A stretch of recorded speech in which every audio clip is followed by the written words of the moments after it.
T20 ලෝක කුසලානේ පැවැත්වෙනවා. ඒ ඉන්දියාවේ ක්‍රීඩාංගන කිහිපයක සහ ලංකාවේ ක්‍රීඩාංගන කිහිපයකයි. මෙවර ඉන්දියාවේ ක්‍රීඩාංගනයක තමයි ඉන්දියාව සහ මේ ඇමරිකාව අතර තරගය පැවැත්වුණේ. ඒ පෙබරවාරි 7 වෙනිදා රාත්‍රී යාමේදී. ඉතින් ඒ තරගය ගැන කියද්දී ඒ තරගයේදී USA පරාජය කරමින් ඉන්දියාවට හැකියාව ලැබුණා ජයග්‍රහණය කරන්නට. ලකුණු 29කින් තමයි ඇමරිකාව පරාජයටපත් වූයේ. එතකොට ඒ වගේම තමයි ඔබට කියන්නට ඕනි තව දෙයක් තියෙනවා. ඒ තමයි දැන් මේ පෙබරවාරි 7 වෙනිදා උදේ යාමේ සමාරම්භක තරගය තිබුණේ. සමාරම්භක තරගය තිබුණේ කොළඹ SSC දී. ලංකාවේ ක්‍රීඩාංගණයක. ඒකත් මතක් කරන්න ඕනි. හරි. මෙවර T20 ලෝක කුසලානිය තුල මේ පෙබරවාරි 8 වෙනිදාට එද්දී මේක තුල අපි කියන්නට ඕනි. ඊට කලින් කියන්න ඕනි පෙබරවාරි 7 වෙනිදා තරග තුනක් තිබුණා. තවත් තරගයක් ගැන. ඒ කියන්නේ තවත් තරගයක් තිබුණා. ඒ කියන්නේ රාත්‍රී තරගය. ඒ කියන්නේ ඉන්දියාව සහ ඇමරිකාව අතර තරග විතරක් නෙමෙයි. සමාරම්භක තරගය තිබුණා. ඒ වගේම තමයි ඒ කියන්නේ උදේ යාමේදී රාත්‍රී යාමේ තමයි ඉන්දියාව සහ ඇමරිකාව අතර තරගය තිබුණේ. උදේ තමයි සමාරම්භක තරගය තිබුණේ. සහ තවත් හවස් යාමේදී තවත් තරගයක් තිබුණා. හරි. දැන් පෙබරවාරි 8 එනකොට ලංකාව පිළිබඳව කතා කරද්දී මේ ලංකාව එක්ක තවත් රටක් සමගින් තරගයක් තිබුණා. ඉතින් මේ තරගය කියන්නේ අයර්ලන්තයත් එක්ක තිබුණේ මෙන්න මේ තරගයේදී අයර්ලන්තය 143කට සීමා කරන්නට ලංකාව සමත් වුණා. ඒ ලංකාව මුලින්ම තමයි කාසියවාසිය ලබාගත්තේ අයර්ලන්තය. ඊට පස්සේ අයර්ලන්තය ආරාධනය කළා ලංකාවට ගහන්න පන්දුවට පහර දෙන්න. ඊට පස්සේ පහර දුන්නා ලකුණු 163ක් ලබා ගත්තා. ලකුණු 164ක අභියෝගයක් තමයි තිබුණේ. ශ්‍රී ලංකාවට වඩා දිනනවා නම් අයර්ලන්තයට. නමුත් දිනන්න බැ වුණා 143කට සීමා වුණා. දැන් ඊට පස්සේ ගත්තාම විශිෂ්ට කාරණය තමයි ඔස්ට්‍රේලියාව සහ සිම්බාබ්වේ අතර තරගය ඊයේ තිබුණා. මේක විශේෂ කාරණයක් බවට පත් වෙන්නේ අපි දන්නවා සිම්බාබ්වේ තරගයක් මුලින්ම මුණ ගැසෙන්නේ ඔබට මතක නම් 2007 වර්ෂයේ මුණ ගැසෙන්නේ සිම්බාබ්වේ සහ ඔස්ට්‍රේලියාව.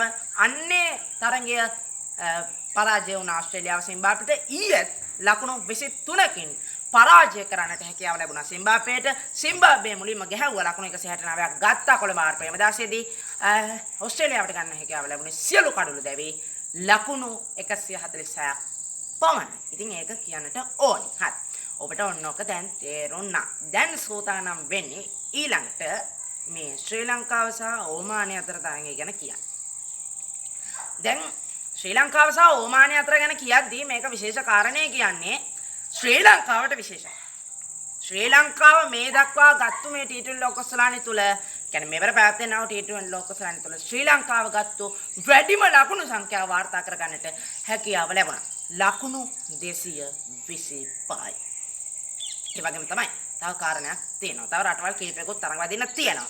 මේ ලකුණු ප්‍රමාණය වෙනස් වෙන්න පුළුවන් ඉදිරියේදී. ලංකාව තමයි දැනට T20 ලෝක කුසලානිය තුල අද පැවැත්වෙන තරඟවලදී මේක වෙනස් වෙන්න පුළුවන්.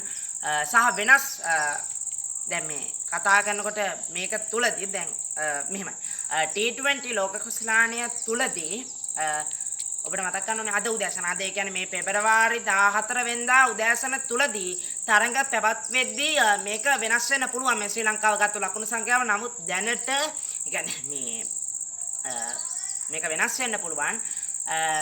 ඊළඟට රටවල් ඒ කියන්නේ තවත් රටවල් අද දවසේදී තරඟ වදින්නට ඉන්නවනේ. ඒ රටවල් මේ ලකුණු සංඛ්‍යාව වෙනස් කරන්න පුළුවන්. නමුත් ශ්‍රී ලංකාව තමයි දැනට මෙවර මේ පැවැත්වෙනා T20 ලෝක කුසලානිය තුළ දැනට මම දන්න ආකාරයට වැඩිම ලකුණු ප්‍රමාණයක් ලබාගෙන සිටින්නේ. ඒක කියන්නට ඕන. හරි. හොඳයි. ඕක තමයි විශේෂ කාරණය. දැන් ඔබට මේ කිව්ව ටික තේරෙන්නට ඇති කියලා මම විශ්වාස කරනවා. මොකද ඇත්තටම කිව්වොත් ප්‍රසාද ලකුණු මේ වෙන විටත් ලංකාව 4ක් ලබාගෙන ඉන්නේ. net run rate එක අනුව ගත්තොත් අපි මුලින්ම ගමු net run rate එක අනුව මේ ඒ කාරණේ ඉන්දියාව ගැන net run rate එක අනුව ඒ අය ධන එකක් විතර ලබාගෙන ඉන්නවා. මම හිතන්නේ ප්‍රසාද ලකුණු 4ක් විතර ලබාගෙන ඉන්නවා ඉන්දියාව. මොකද තරංගාවලි දෙකම තිබුණේ දෙකම දිනවා. තව එක තරංගයයි දිනන්න ඕනි යන්නේ ඒගොල්ලන්ට සුපිරි 8 එකට. ඒක නිසා දැන් මේ අද පෙබරවාරි 14 උදේ කතා කරන හින්දා මම මේ කියන්නේ උදේ දැන් තියෙනවනේ තරංග. එතකොට මොන වගේ දෙයක් වෙයිද දන්නේ නැහැ. ලංකාව තමයි දැනට මේ මෙවර පැවැත්වෙන T20 ලෝක කුසලානිය තුල වැඩි හරියක් ලකුණු ලබාගෙන තියෙන එක කියන්නට ඕනි. නමුත් අද පැවැත්වෙනා වූ තරගාවලිය තුළදී වෙනස් වෙන්න පුළුවන්. ඒක ඔබට කියන්නට ඕනේ. හරි. දැන් එහෙනම් අපි ඉතා ඉක්මනින් net run rate එක ගැන බලමු. මේකෙදී මේ ඒකාන්තේ දැන් මේ වෙන විට ගත්තොත් ඉන්දියාව ධන එකක් තියෙනවා. B කණ්ඩායමේ මම කියන්නම් ඉක්මනට ශ්‍රී ලංකාව පිළිබඳව ශ්‍රී ලංකාව ධන 3ක් ලබාගෙන ඉන්නවා. ප්‍රසාද ලකුණු 4කට හිමිකම් කීපෙන්. එතකොට මේ ඊට පස්සේ තමයි මෙතන දැන් විශේෂ කාරණේ තියෙනවා ඕමානේ පෙරදුනාට ඕමානේ මේ කතාව තියෙන මේක ලංකාවට ලොකු බාධාවක්. මෙන්න මේක කියන්න ඕනේ මේ වෙලාවේදී කියන්න ඕනේ මොකද දැන් මේ ඕමානේ ඉන්නේ මේකේ අන්තිම ස්ථානයේ මේ B කාණ්ඩේ ඕමානේ ධන 4යි දශම ගාණක්. නමුත් අරන් තියෙනවා. ඒක තමයි මේක ප්‍රශ්නේ. මොකද ලංකාව ධන 3යි අරන් තියෙන්නේ. ඕමානේ ලකුණු ගන්න වේගය වැඩි. net run rate එක කියන්නේ ලකුණු ගන්න වේගය. එතකොට ඕමානේ ලකුණු ගන්න වේගය ලංකාවට වඩා වැඩි. කියලා හිතෙනවා මේකත් එක්ක. මොකද net run rate එක ධන 4. ඒක ලොකු බාධාවක්. මොකද ඒගොල්ලන්ට net run rate එක අනුව බැලුවොත් සමහර විට යන්නට හැකියාවක් ලැබෙයි. මොකද දැන් තව මම හිතන්නේ තරඟ මේ තියෙන ඕමාන්ට තරඟ දෙකක් තියෙනවා ඕමාන්ට. එතකොට මේ තරඟ දෙක ඕමානේ බැරි වෙලාවක් දිනුවොත් ප්‍රසාද ලකුණුත් 4ක් ගන්නවා. ඉතින් එහෙම වුණොත් ඕමාන්ට ලොකු එකක් තියෙනවා ලංකාවට වඩා යන්න පුළුවන් net run rate එක අනුව බැලුවොත් අනික තමයි ප්‍රසාද ලකුණු 4ක් හරි ආවොත්. හරි. ඒක තමයි ඔන්න කියන්න තියෙන්නේ. ඒ නිසා අපි මේක ලංකාව තුළදී අපි දැන් අර දැන් මෙවර මේ ඕමානෙත් එක්ක ගහපු තරඟෙදී දශුන් ශානක ලකුණු 50ක් ගත්තා. ඊට කලින් කියනවා කුසල් මෙන්ඩිස් ලකුණු 61ක් ගත්තානේ. ඔහුට මෙවර ඒ කියන්නේ ඕස්ට්‍රේලියාව තුළදී තරඟේ අනිද්දා දිනේදී තියෙනවා ඒ තරඟයේදී වැඩි හරියක් මේ සිංහ රාජයාගේ භූමිය බවට පත් වෙච්ච ශ්‍රී ලංකාවේ අපේ මාතෘ භූමිය වෙනුවෙන් තරඟ වදින්නට වෙනවා. ඕස්ට්‍රේලියාව පරාජය කරන්නට වෙනවා. ලංකාවට සුපර් 8 වටේට එමත් නැත්නම් සුපර් 8 වටේට යන්න බලාපොරොත්තුවක් තියෙනවා නම් ධන 3 තිබුණට යන්න පුළුවන්. නමුත් අර ප්‍රසාද ලකුණු 6ක් කරගන්න එක මේක හොඳයි කියලා කියන්න ඕනි. මොකද ඕමාන්ට net run rate එක අනුව බලපෑවොත් නම් ලොකු ප්‍රශ්නයක් බවට පත් වෙනවා. ඒ නිසා කියන්න ඕනි හදවතින්ම ප්‍රාර්ථනා කරනවා ශ්‍රී ලංකාවට යන්න ලැබෙන්න කියලා. ඉතින් අපි දන්නවා සුපර් 8 වටේට යන්න බෑනේ. කණ්ඩායම් 20ක් ඉදිරියට මේ T20 එක තුලදී කණ්ඩායම් 20ට. නමුත් අපි ප්‍රාර්ථනා කරමු යන්න පුළුවන් කණ්ඩායම් ටික යන්න කියලා සහ ශ්‍රී ලංකාවත් යන්න කියලා ප්‍රාර්ථනා කරනවා. ශ්‍රී ලංකාවට ජය වේවා කියනවා. ඒ වගේම තමයි මම හිතන්නේ විශේෂයෙන්ම කිව්වොත් දකුණු ආසියාවේ කිහිප රටවල් කිහිපයක් මේ තරඟ වදිනවා. ඉතින් ඒ රටවල් වලටත් ජය වෙන්න කියලා ප්‍රාර්ථනා කරනවා. ඒ වගේම තමයි ඊට පස්සේ ශ්‍රී ලංකාවට ජය වෙන්න කියලා ප්‍රාර්ථනා කරනවා. ඉතින් මේ භූමියට මේ සිංහ මේ භූමියට අභිමානවත් වූ මේ භූමියට මාතෘ භූමියට ජයග්‍රහණය ගෙනෙන්නට ශ්‍රී ලංකාවට සුපර් 8 වටේට යන්නට හැකියාව ලැබෙත්වා කියලා ප්‍රාර්ථනා කරනවා. එහෙමනම් මෙවර T20 ලෝක කුසලායනතර තංගවදිනා වූ රටවල් 20ටම ජය වේවා කියලා ප්‍රාර්ථනා කරනවා. ඔබට කියනවා මේ T20 ලෝක කුසලායනතර සුපර් 8 වටය පිළිබඳව තවදුරටත් කතා කරන්න සෝදනම් කවුද මේකට ගියේ කියලා. නමුත් ඒකට ඉතින් තීරණය ලැබෙනකන් ඉන්න ඕනේ. එතකන් T20 ලෝක කුසලායනතර ඔය ටික තමයි දැනට කියන්න තියෙන්නේ. මම දන්න ආකාරයට මෙන්න මේ තොරතුරු තමයි තියෙන්නේ. ඉතින් මීට වඩා තරඟ පැවැත්වුණා. නමුත් වෙලාව යනවා කියන්න ගියොත් ඒ නිසා මේ ටික තමයි කියන්න තියෙන්නේ. තව එක කාරණයක් ඔබට කියන්නම්. දැන් මේ අපි ගත්තොත් මේ ශ්‍රී ලංකාවේ ඕමානි තරඟෙදී කතා කරන්න ඕනේ මේ අපි මේ දක්ෂතාවයන් ගැන කතා කරමු ඉතා ඉක්මනින්. ඊට කලින් ඉන්දියාවේ සූර්ය කුමාර්ගේ දක්ෂතාවය ගැන කියන්නම්කෝ. මේ මොකද ලංකාවේ මේ දසුන් ශානකට වඩා හො ඉදිරියේ ඉන්නවා. ඒක කියන්න ඕනේ. ඒක විශේෂයි. අතිවිශිෂ්ට කාරණයක්. ඉතින් ඒක නිසාවෙන් මොන රටේ වුණත් ඒක හොඳ දෙයක් නම් ඔහුට ජය පැතීම අපි අවශ්‍යම කළ යුතු දෙයක්. ඒකයි.